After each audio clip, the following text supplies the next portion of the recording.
En Belgique, il y a 35 prisons, 17 en Flandre, 16 en Wallonie et 2 à Bruxelles. Théoriquement, on peut les découper en deux catégories. Les maisons d'arrêt pour les personnes qui sont en détention préventive et les maisons d'exécution des peines pour les personnes qui ont été jugées.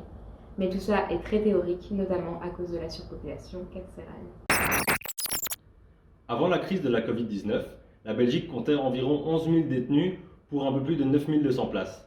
La surpopulation carcérale en Belgique est d'à peu près 13%, mais ça peut même monter beaucoup plus haut, comme par exemple à la prison de Saint-Gilles, où on compte environ 850 détenus pour 545 places. La Belgique a même déjà été condamnée pour ça par la justice. Pour ce qui est des cellules, la loi prévoit une surface minimale par personne détenue, 10 mètres carrés pour un détenu, 12 mètres carrés pour deux détenus, 15 mètres carrés pour 3 détenus, mais dans les faits, ces surfaces ne sont pas du tout respectées.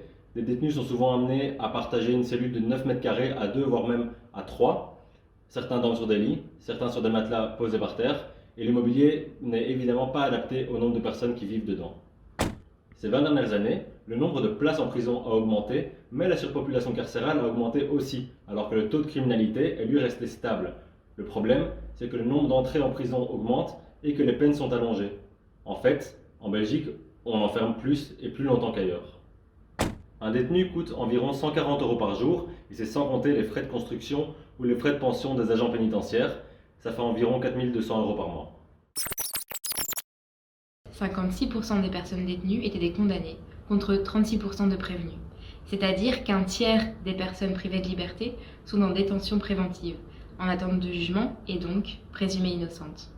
La loi dit pourtant que ces personnes doivent être traitées d'une manière qui ne laisse aucunement l'impression que leur privation de liberté est une punition.